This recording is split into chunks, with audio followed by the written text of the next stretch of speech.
Many were first interview no. Now akabe bosume ansana Christmas aba. And I'm catching you say, "O say we dey na mo message man go for Christmas say Christmas dey agent be an dey NC." Obori for now is say after Christmas is right January more me specific. See right January more. Abeji Ghana for some. Na SCC no. Me also say odifo bi aka sem obi. Because come some say na politics for we see. Emblem obi a de bade kire wo mo. E no mo kan. De bade so ya kire me Bishop Rock. E na me so maka no. Maka no mienu a ye mo ho mpa Ghana. Gas explosions. Gas stations before the end of this year 2020 ever explode. But the explosion never done so. Aye, there was deeper fee, chop bar, obi fee, obi there, obi kitchen. You're careful. Akan TV, the internet, the bell. Subscribe for more. Ebusian for Yama Obibia Aqua Baby Emra and the Wukui. Na yede nyame ase so de ene so ache yin pe na nyen say o hwe minsa benkum so a mene ye papa the one and only Bishop Rock ena ene ebedwetwe nkomo no o se ye bo say na ya kan TV for mo hodo nti bosumi bia na obema ne 1 hour no ne ache ni nyansa sem ene ne prophecy a ewe ni no ehun sem enu nti ene da kan TV ya force abase the 1 month no yaso ene se ba ya onam kwa so ko we bi se se no o ma 30 minutes kura ya bepe na me ba ya so mi akonya mi tim say yes eskafo akonya gaza akonya na tim ma won dey Bishop sikara sha se ba da awade Esra de manipa eyode for obrajuma fabin kan obi biara odina ni hwe nyame adwuma mu na oye ni yie no awade Esra no na nipa hodo bebre so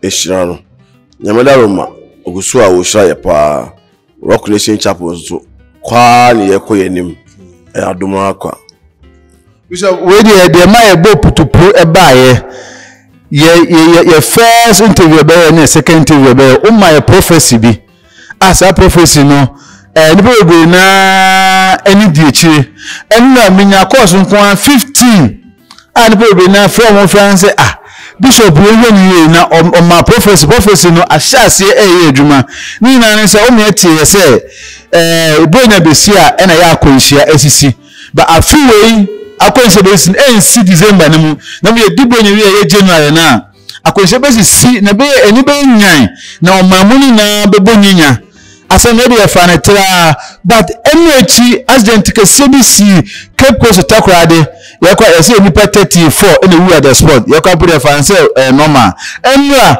yesi fele bi don pass our center accident si and so basic tampo is accident si na esi e na yesi no papa o professor man hunti ansa mbanya medinche mu se adan yampa se bibi se besine esi a yenye dan nyimfansi ano enti na ya gba na ba ho nye bibi entra yada radiasi di kan no onyame di fo bia no wadnam no so kasa na sa assembly asembone a ebemu a oye happy okay on se mikra mu ya mom no e wo fom kakra yeah mentimi nya happy se mika se edibo nya wi a as a terrible accident base for Ghana ha na after this in this short time ya edibo nya wi na awe wo sam no nya nipa na free mu no nko a awe sam no ye fa yema timamfo emfa nyame enkrofo serious and because of 21st century life, social media life, people intentionally disrespect men of God, especially those with a prophetic unction. Odiphobia no free 2 Peter chapter 1 and verse 21. Also, come se bien le finipa pemu neba. Ne mo se nyame sunsun mu hye nipa no, hye komsefo no, na o hye san kom no. Ena Deuteronomy so say odifo hye nkom no ebe mu a. Ena trese nyame na kasa kire no, o se nipa suro no. Nyame hye se nipa suro odifo no. The human being no because of his prophecy now timi shamani be muninti unfortunately Ghana ha Ewadi de me bredi kire me manka me ma sore mo na abo ho mpaye the hears na me kan no interview no so de be ya ni ba be dan omo ho so timi o kaya me ka se dipa nya hwe yie papa after Christmas and dia as it BNC Christmas as it be no see December ni mo ho papa Ewadi ofre no ofre ma to me Bishop Rock by odi fo ache until me advertise say me be prophetic conference ama prophets no more desires on my prophets nipa register from Ghana, Nigeria, Cote d'Ivoire, many places and register 3rd to 5th February I was saw them here the people must also do nimu no ontre but all for any dia amadu nimu na obre but me no ka say what did that then comes to be brave I can ho e fa Ghana wo dey private individual for dey me kan kire nipa nyina your man say I even say celebrity bi a me star no me trust me the contact na ma communicate tell ono ni manager omo tia fine omo ntie so afine so obi ani Bishop Rock so senkom etra manfo or the name Bishop Rock ni say I am a great prophet what I say it you know I'm just sad say about Sabbath yeah monpaye na this is not the last many other disasters are coming gas explosion free only gas stations a fear gas explosion nipa show you for more fear very expensive fires gas explosion I make us specific nesia me menya asif you are in kind me nya minka gas explosion o gas will fear you careful dumuno turn win off to free so o do na for asanfasi so nipa say about me ade na me catch them asore ma 2 weeks ago say am on pay na mo so nya careful only say just no ya as no achi ya family bi nipa be for mu na apparition everybody say esa be sisi more say am on pay ya tie me come say ni Ghana for ya mon pay ya domestic airline ever to form Ghana 2020 Jesus Christ say ya mon pay ya one domestic airline ever to form our Ghana 2020 it will be a national disaster obusan for real Bishop asema abonbusa na say san commission na ebeni na ni twa man say o my Ghana ebebonyinya yeah me pesa sensational 31st in commission omo me bi no Ewade show omo na this how Ewade chiro so monye we say me one person I don't criticize men of God I will never do it because na many obi kasa na nyina ho ti obi ese nkom na obeje ba bi na so ye tobo wo ho no na me mfrel obi biara about the asofofofo ese nkom omo ya foforo na watimi anya bold anko omo nchen say the Bible prescribe ye no say go to them and have a conference of them otiewu a onya wunua wantiewu akopepani fosa ne ko nchen wantiewu a mumbulu say yabusumsumuni that is the prescription of our Lord and Savior Jesus Christ okay for be jawa so them TV so radio so social media na take chemu na keke de ope na krisosum ensimi like we are fighting. You are an enemy of the kingdom. I have declared it. My name is Bishop Rock. Whoever is doing that is an enemy of the kingdom of Jesus Christ. I pray, John 17, that they may be one. As me and you, Father, we are one. Why won't create unity? Now they trending, so-called trending. They be bolding. Now only dealing with a selfish motive. Me prophecies be achieve. So me nya me see ko press conference eso nya ko po egate obi no bi na ho de o se nkom ma Obama di president no na so members na 88 wow America prophet o se nkom ma Obama di president no na members na 88 na ko fo o so members 10,000 no mo so nya ko bo nya nchire o mo de wa de pe and oh yeah you find it dear madi any dear some my cannon I am a home pie Ghana gas explosions gas stations therefore before the end of this year 2020 ever explode but the explosion never done so aye dear what the fee choba obi fee obi there obi kitchen yeah careful gas may God bring it down. Bishop, sisi ana me kwa mnoti ama hwaye me hu. De ma hwaye hu ni se. E na edi so betumi gina abafu fidie so no ahye nkom because ambema na je se we ni megu ase. Ba wo hye nkom na bem. Nzama me ne wo ye first interview no. Na akabe bosume ansana Christmas aba.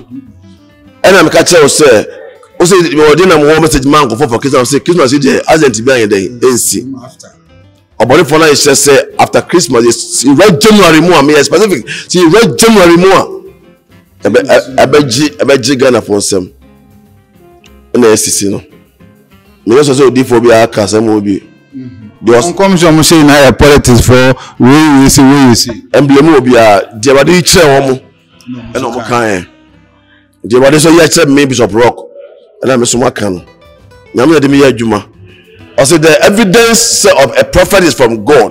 Say what can assembly man dey abem. Ghana for nyame ko for serious. Disrespect no. E ya do so no do. Ghana for should respect God's people. The disrespect is becoming too much. They should respect the power of God. If any dear man nyame to me. Wa obu nyame to me bia no onya nkwa. So for now, so kwa na unkwa, example be in dinner time. Ebade no be kundokwa. Obeto no be kun in a very bad way. Na me hu ha wan so no be ye. Ebe Jerusalem. Be careful. 90 about wanted to. Social media na ba no. Obi mi tro no dey do atem free. Ye de bibia to nchen ya. Ebi ko no manyini chen. Ebi ko no me bakura anywhere ye pe. So be careful the way you talk about people. So mbosumo Okokremo, we Christian, we Jew, the one law, a universal. Honor thy father and thy mother. Honor those who are elderly and ahead of you. If you don't honor them and you dishonor them, your days can't be long. If you go too soon, the enjoy. Call mentally more dear. Driver crown or cross penimu. Na penimu no can say na. I did driving. I would drive also for cost everywhere. Excuse my language. People. We should papa penny about get sefita na kaje so fa ne kwasia every ho. Hey, openi so okabi bio. Because I say so. They enforce laws.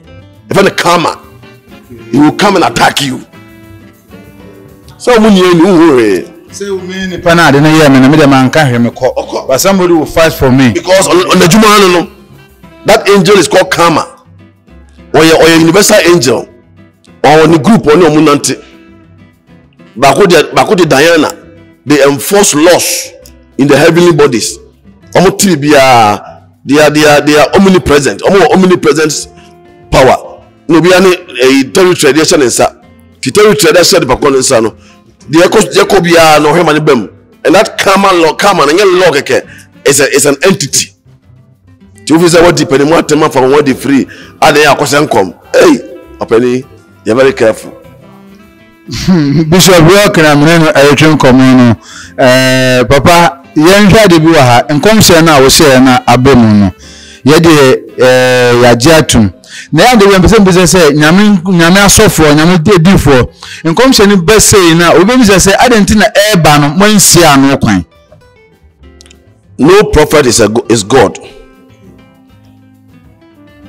Asemi si Bible odi for Elijah oba bi no onwoba na ma odi for no baby die no say dey you say so many makura yi o baby adaka ma ma aduane dira bia no dey na menya ma wo na kura dey say o ma me no onwoda ni kru so aye pani na o say ne makasa o say odi for na me otumi a on TV na ko check na do no kakeka adwuma na say o careful how I go people we call prophets edili no. Because a bent Yankopon saw Juma, I can't TV, and conform Dana Yisuaba. Because Yankopon never didn't Kasaya, nobody has more power than him. tia we ye hwe adifo no kasa ye ne be mu ade ye very careful my cancer bata na ye menka bio nemo o kan 1000 credit cause na na ekoso ye nemu benti adifo na kan wie no the authority no a hierarchy didi so nyame na otatu mi no sa Isaiah ko ka kire Ezekiel so bewu Ezekiel na akọ Yakobon ni dare say meja masumo yie ni wusa ye den o se ampa ediko court no udibem mengu sisia God didn't even consult Isaiah asan me kan ma me no ebenyin say na wo ye na ne ba no hu ye no di me kan okọ odifo Elijah ho difo no hu me ka odi ba no o say is it well? My minister, it is well. It's not the Bible. And for another time, the power of confession. I was in the banner of Bombay Maminian, and I would say, ready. And 1 year and they see me. He was making a mistake. God is under no obligation to reveal everything to you. No, to consult you. Also, we prophesy in part and we see in part. No prophet sees everything clearly. Menka prophetic income by political income by menka mentwam from end to 31st December or to 7th December I beto aba no everything can change and come so obi a say bia no kure de o say ma NBC no kure de o say ma NPP no kure e be say so for so no kekan de obi a hu ye realm of the spirit no san net ye e bia na tomo hu no na prophetic date and timing no na asimbre bi where they go see maybe where they go see June where they go see December until 2 years oh yes exactly when I watch him the timing no the practices of men can change prophecy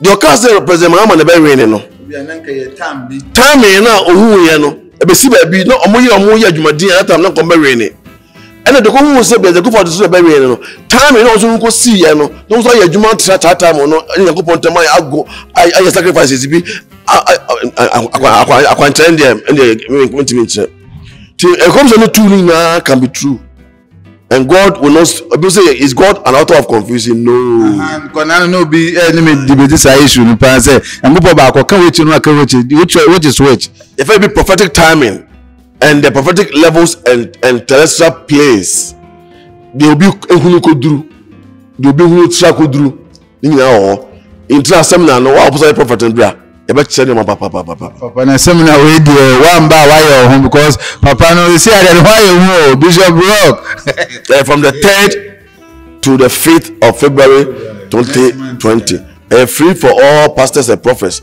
over conference materials or what to be your certification. It is organized by my university. Who's my university?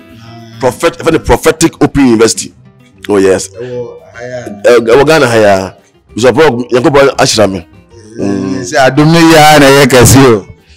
It will be a very nice time for us. But deeper. Tino mu bia no obi ati. Na odifo no otimi ntwam. Say me hu say, "Just plead. A prophet can only intercede. That's why prophets are prayer warriors." People try their ma prayer warriors or your paper born on ya ko we hunu person so bon paye e bo me drive sa na me hu say car be boss school from kra de me bia o car no no say me tie sports say me China me bo gospel music bi na any me so mo fa na me ti bon paye mo say ba de bu kra mo bo a prophet is an intercessor say I didn't be na sima mo bon paye ma na no de ensi ma out to kra and ma out to cry also bomb menya metwam o twam so bomo hu self de we ye free ho yes tin kom so de o se so wi a so ye hu adwuma de bezeku for the send kom but the one send kom mu bia ye hu adwuma mam Yakobon kan entwa ba ye hu adwuma you can go to God and say everybody ana masumu yi my papa say na still kom so ba ye se melusuo and the repair he can check it for you. Na Bishop yan say accident here o show commerce yan say first one nipa 34 na ya te so mo from dia o mo pere nyante here second one nipa 14 they see no ya e ba sa na e bele na say yan say wa shem komato o say e si bebre se si ano o mamunu nya na ye declare national prayer bill and say ye be den na etumi de si ano but ntama na Israel itete no de nanka or him to declare national prayer. Ghana gets on my declare national prayer. You can choose your own umpire. But I don't say Ubia Obusheni. Now Ubia with my victim. Now we need maybe as an economy. Anytime we see it, everybody must be a prayer warrior and a prayer partner against accidents in this country. Ubia, we have some found one. If you are about that's wrong, but we was a for Ghana. Macrawa. Until so we careful now, so do Jimubi. Go to the animal, Bompire Magana, acquiring Ghana for Ghana for so now, but say. Driving who can see the door soon do. When come back, I'm busy enough for you, Paco. As and now, a sino. Who the woman who say, Uncle Pon, a year to say, busy. A near and a deba, and I say, Susumono, special when before now, yeah, who's of no course, or Munya Bibi, and on my side, say, enjoy Satan Winana. I before our money shy. Now, some pacify more territorial commander, no, with blood. No man like at them, you are feeling the we are not coming to Samojano. And no man who said there be Samojaya Legiano. And near Abaho, a kiss of honor wall, and the prayer of the saints goes far. I'm gonna change the time in the court January. Now, but the other Roma, yeah, and I do you who to be pay. I do you who to be pay bonting, and me 2 minutes. So yeah, odi for Eliza who to be pay, come was a Gehazi, a bribe war. Army commander and Semuno, you won't pay Cobabia. No one to be pure Sanko for now or Diamonds on the Manamano. And the Emma house is here. And me who saw meeting and this postponement no also sumo. Don't me a board catch that answer that first interview. No, the Bokakan TV, I my first interview with Overcan TV. No, this thing is there. Internet doesn't lie. Course ni versus eminya chese nkofo follow papa 15 course or more testify say o kan sem na bem e say hu yan say e kwa be ha ye ho me man ba ko aboche say aboche for there wade me ma sori ma power aboche ma sori man bebre na aboche no wo and they communicate with me a lot. I pray for them. I do directions for many of them. Me no kase bebre wa me no mo bo mpaye bebre wa me no mo bebre na me ma aboche for wade adaroma na bako ese de me WhatsApp enra. I said, this is prophecy. Bishop Rock. No, or confess that they buy me say me near can't TV. Me time on news case give be a phone so ya internet dey ya. Them say wow, that's awesome. That Jiben also friend me say Bishop. Say na mate. The abani ocha member my interview no. Yes. Very careful. You never need the man nyame for animal system. Media am to me. Bento, me catch say obewu china. Now what did you grow? Wow. Now you respect disrespect not doson. You respect it. Now I had nipa to me. Say for more nipa.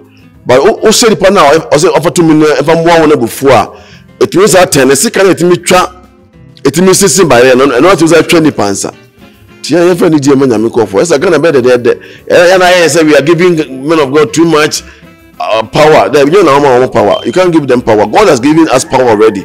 You're only honoring the man of God.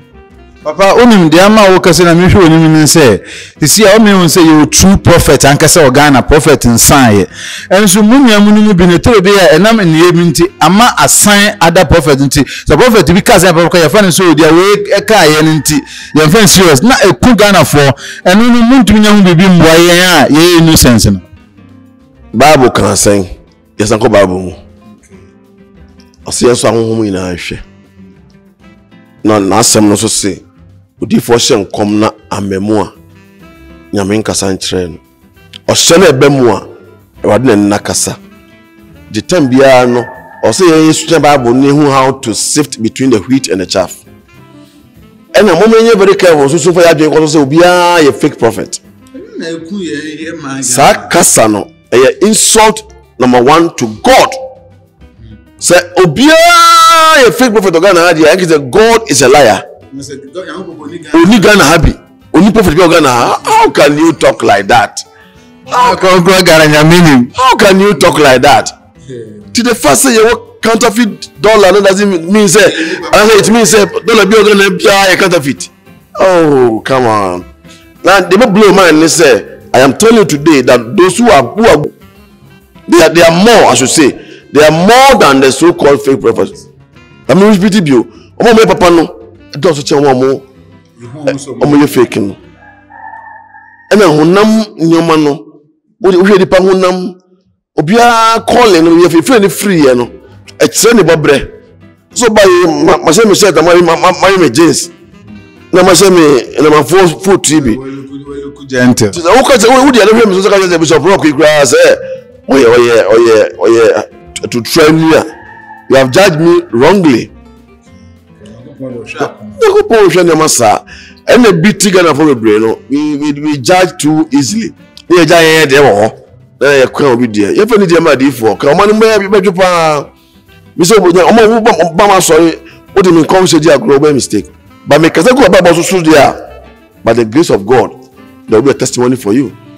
And Bishop was my money because me the ma me choose my sorry I me come say na me kwa sorry a ye nhye enkom me ya me penisa ba me come my sorry share me come ba ko be mu na me tika sorry de bia me kase o kwa sorry na odifo o hye enkom na be ma transa sorry no mu Bishop o church members no assembly na wo ka che o mu na yenko next topics me kan che me church members nko me ka che be bia o hwe me se we are say we were D4 adwuma bia so nya me afro mu no na experience so count young prophets already show mu cause obi enya be ye young prophets as na e be do level a ya do me yanko kra de but me say adwuma na che of course when I was at the university God called me and gave me power a check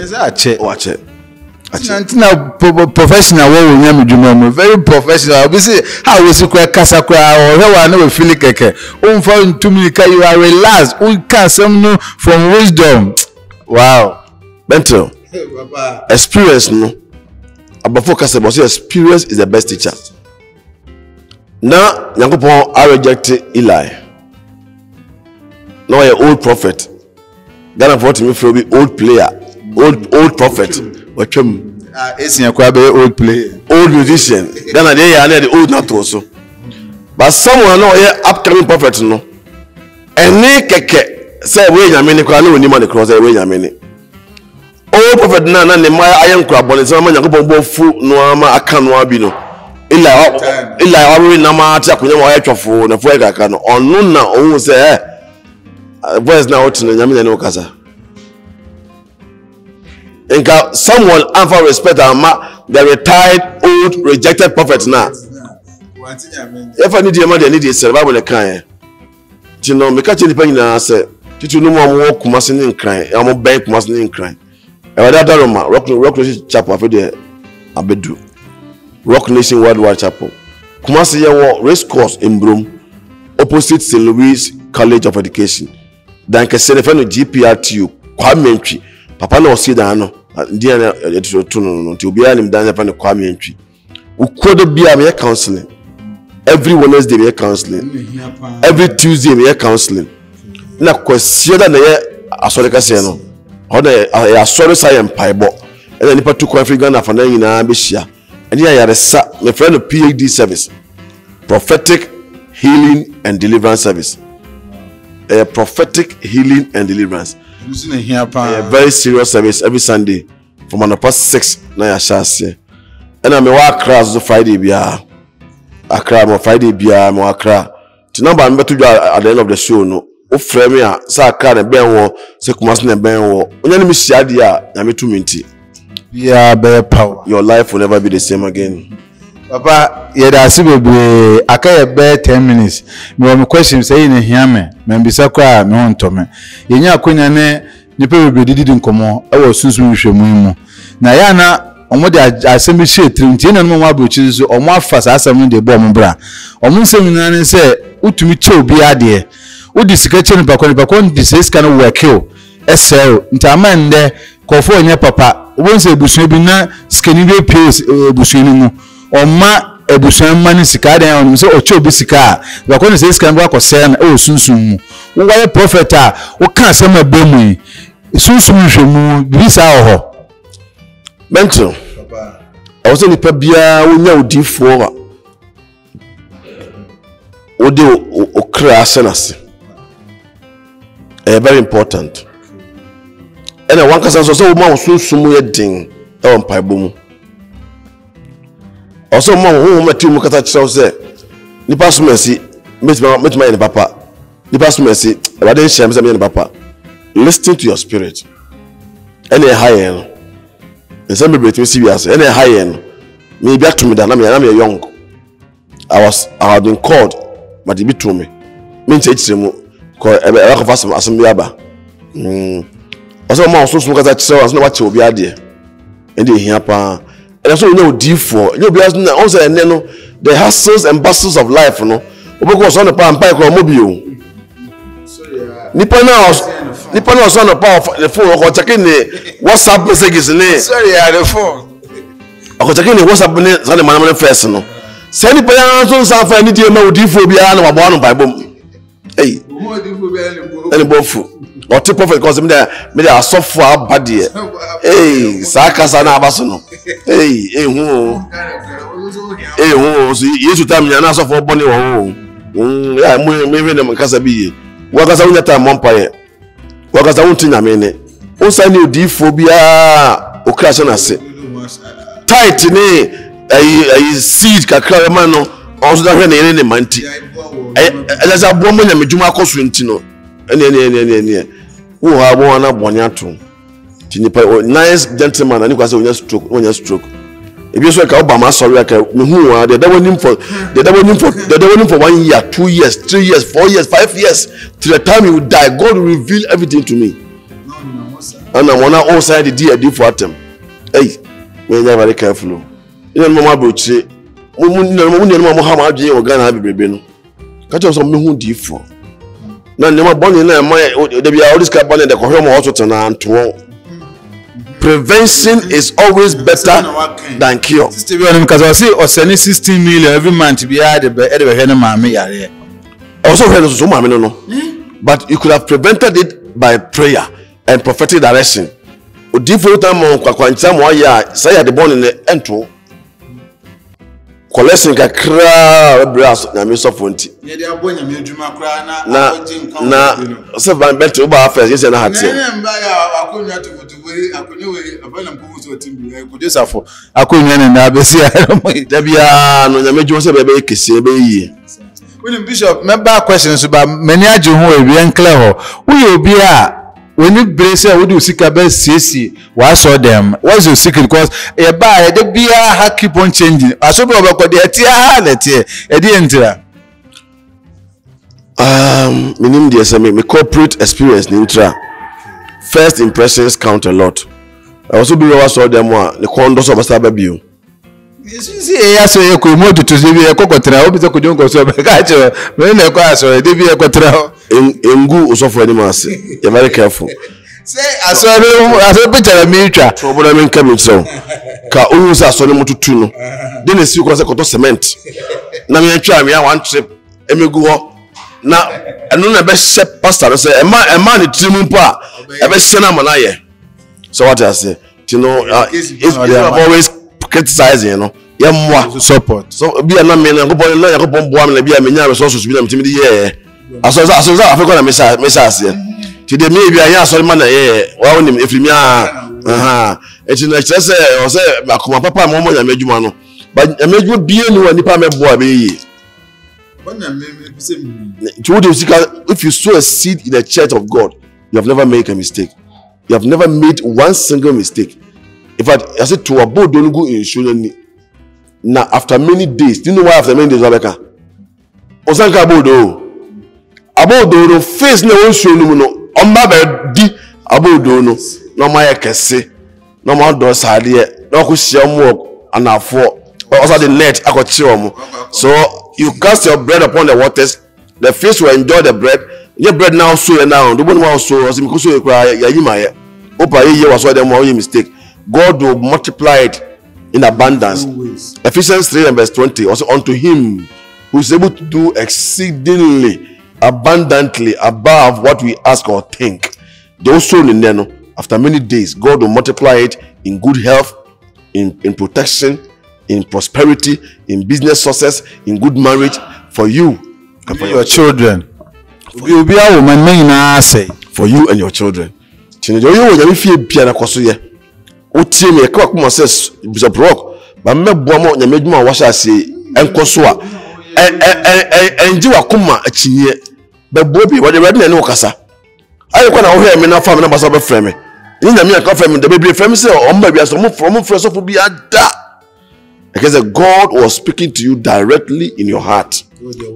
Respond. The obedino any odifo nche.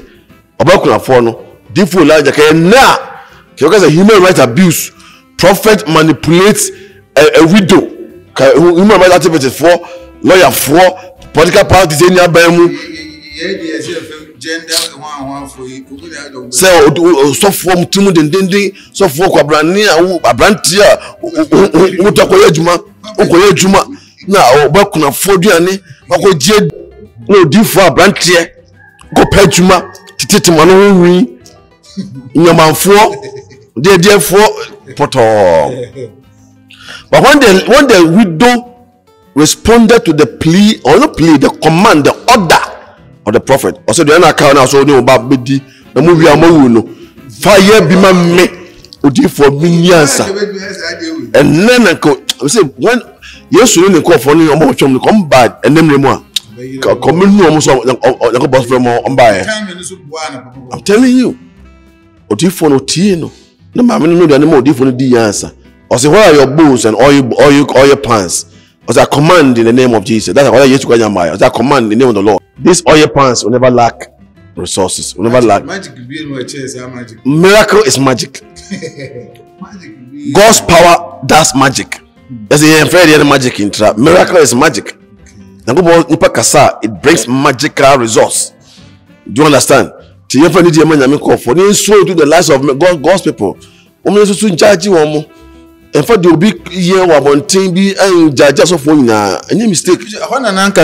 Question number one this you know. Who say Bible na ka just o mamu won shira sen oje.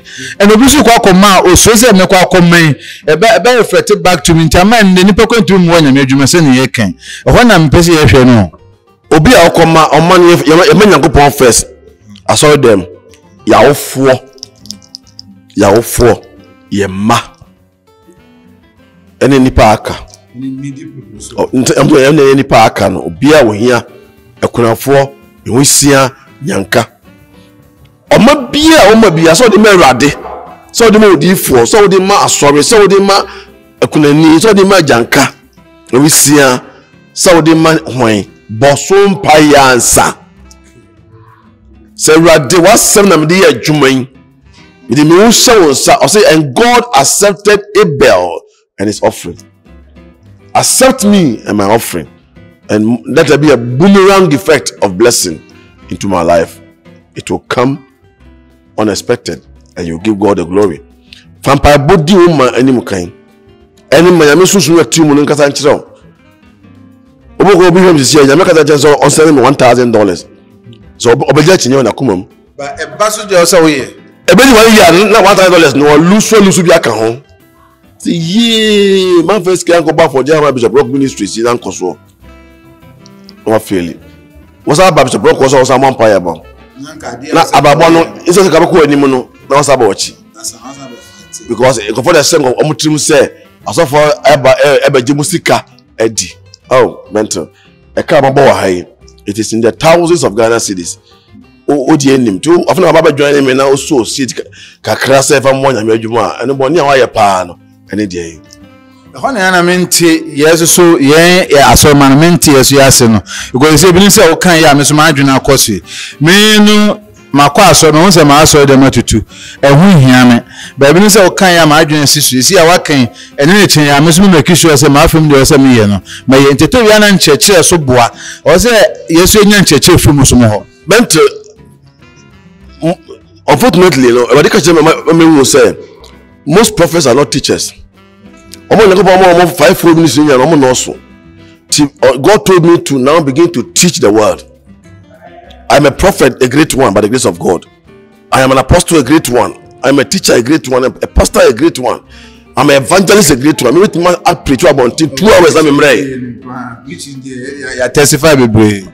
You know, di obi ni muso obi kire tino e be check mani party ase di o se di waso no onte di ho no e ka cha asafo obo no onya aso obo no apart from say on say ntie no obesa ka be di atem ni na di ho ni munyama awrade e shaka ni dinda yemre na so na mom yede ko no ye beje o last words na when fa na say bia menam krom me duka je chape no bia asema de na ne fura oyare ni eno no metumi de mano because e bia imponto mompa yango sika na so eno de ya na yenye ne den minima wa mu ade fa ne mpaibo babo nya aweso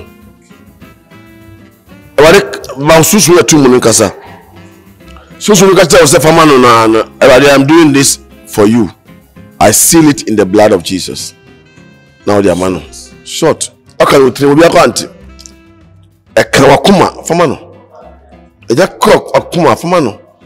Na jai e ho reward no merade. Amaska beba baimbo. Any enyirinche ama oni oma. Ti ya enja ho results no merade. Me chance is here. Na say so almost suddenly found their business. They say I had a business kasi Ghana was 30 country. Udi say so onya papa da. Ti masunsu na team no da bia nkasa nchiro. Ben ti be obi so no me ekasa. Amefa konya yeso na. Hear me pa. Me ma o hunu de. Because you see the bishop ni why you home. Dey cry no me numbers ni ni. Dey ba me am ho direct na me ma ho.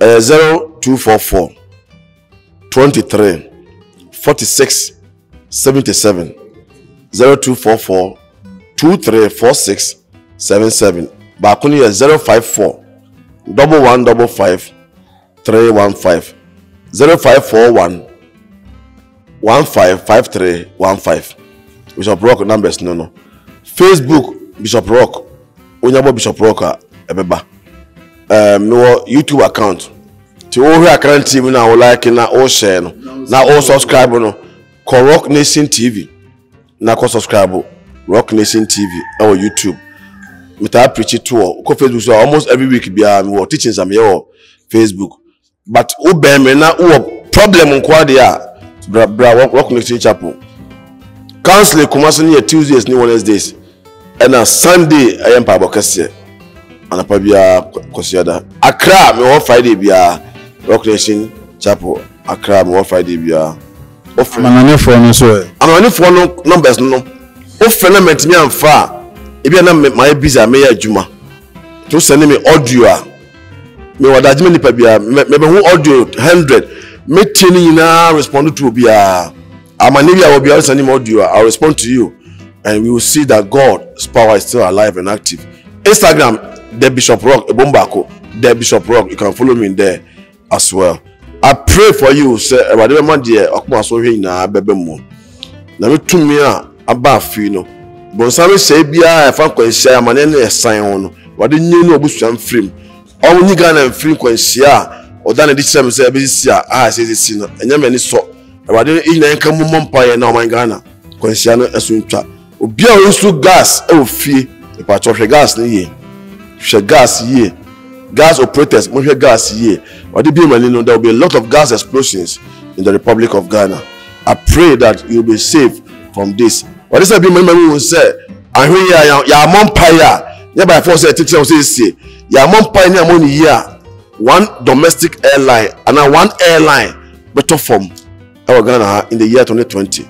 Yes, what is saying now? Oman Pengu and Famaye. Obe that's for Jesus. For Jesus. Carbofo our man to bravo and some that money no aba ready shout when you say friend Bishop Rock me free Rock Nation Worldwide Chapel. I love you but Jesus loves you more. God bless. Rock Nation Worldwide Chapel Papa Odano Kofa by Bishop Rock, the one and only Rock. The woman is why I say I confirm the wisdom man and he said the prophetic see anani prophet that go be watch chema ntia say difference wo see an prophet because as a new na obi asem o kan ya na nipa be na amfa ne serious ahya se ebem ena okanye na nigi enye na ni so se yetie man Ghana ne ebeda be sore ne ebetete akonhia ne no ma enye wo man Ghana nso Nyankopon yi ache na waka na abem ne de efi na ko ka bibia me amfa ni ago me kwa nanga bisu nka man gogo dina national television so nanka on declare sa asem we nanka na kufa de ne mpenifo yen call for national prayers rather yen mampa ya man Ghana nyina na sa no ne hawo ni san eba no yen free mu ebuza for dwume de me am de hutiame edin bench of the creative director mejo so kudonko so na nyinchim kama no ema me ye ba work nation we wa chapel wo kwamentry body na wo murum wo kumasi hanu wo ha wo amanye obibia frɛ papa me de number no ebe 2 videos wo frɛ pe obenya no na waka wa asamache no bebo ama wo ha amanye kodanda eni sika wo pe no wonya o mesika ntia mo mfrɛ no obema musika pa ele se o mo sika fisika ho na mo obema wo kwan ya fa so nya sika sa ncheche no ka be abayo bishop obedima chire ko fa so benya sika wa ngasa wo de bebo bra ebe ji se e za for de besi ame de bibia ase.